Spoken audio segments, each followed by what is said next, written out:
So this video is about being mindful as a leader and how to 10x your performance and your company's performance and your people's performance. And what's challenging about this is the highest state you can be as a leader, and we're all human. And so we all fall to judgment, ego, blame, and those things are hard for leaders, they're hard for humans, and it doesn't help a business grow or scale. So what I'm gonna share with you today is this formula to being at peace and living in wisdom, something that I aspire to do, but don't always get there, and it's challenging. So here's what happens. Some fire breaks out as a leader, because there's always gonna be fire. And your ego says, why is this happening to me? What is going on? What about me causes this? Now you have another option. You can be in the how. You can think of possibilities. How can I turn this to my advantage? How can this serve me? How can this help me grow as a human? How can it help our business get stronger? How bleeds possibilities. It says there's something to learn from the fire that is happening in your world right now.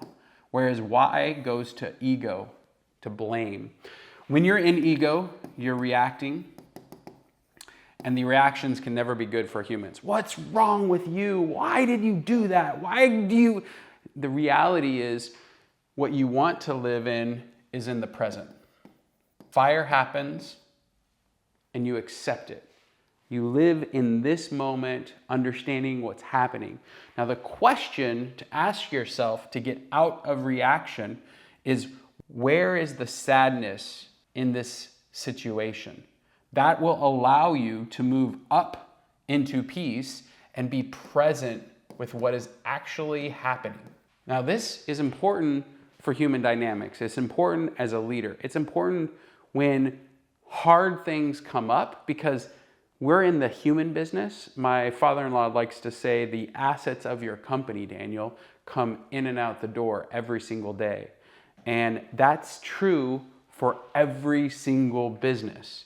So if you're in reaction, you're not present. If you're not present, you can't actually be at peace and access wisdom. What happens is your reptilian brain starts blaming and going into why, and your heart starts racing, and that it literally blocks your ability to think and reason as a human. And it stops you from being present. Your heart starts racing, you get angry, you jump up and down, you scream. This pulls you out of possibility. It pulls you out of the now. And it makes your ability to access wisdom impossible. So the question to ask yourself is, where's the sadness? And then deeply feel that sadness. Fire has happened, my house is burned down. That makes me sad. The next question is, how can I be at peace with what's happened? How can I be at peace? How it gives you open to possibility. The next question you could ask yourself is, how is this an opportunity? Oh my gosh, my home is burnt down, and you know what?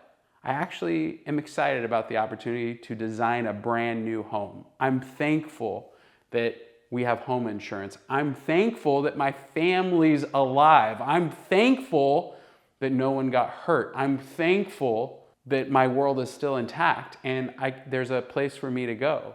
The question in your life is this is a matter of perspective, and it's a matter of accessing peace and wisdom. The reality is that life is always gonna have fires.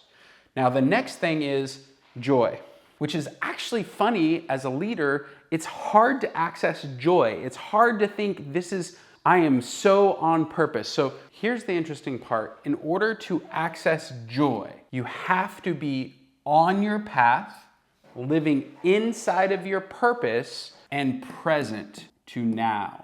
This is literally how, as a leader, you can access joy.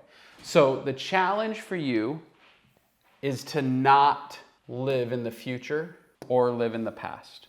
Now, the challenge with living in the future is no matter what you do, you can't control it. It's never going to end up exactly how you expect. Now, you can obviously, as a leader, make plans, organize, do as best you can to hit the goal. But the reality is, if you spend your life always here, you will lack the happiness and joy that we all as leaders and entrepreneurs want in our life.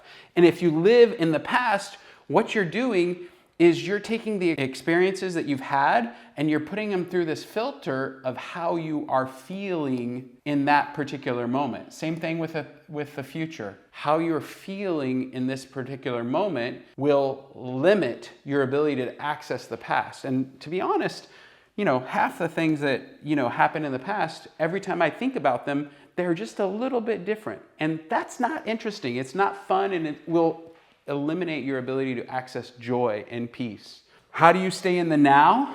This is really easy, but not simple, meaning you actually have to practice this in order for it to work. And we all know people who are super joyous and super present, and you get into a conversation with them and you are connecting at a high level with them. And you're like, oh my gosh, that person has it.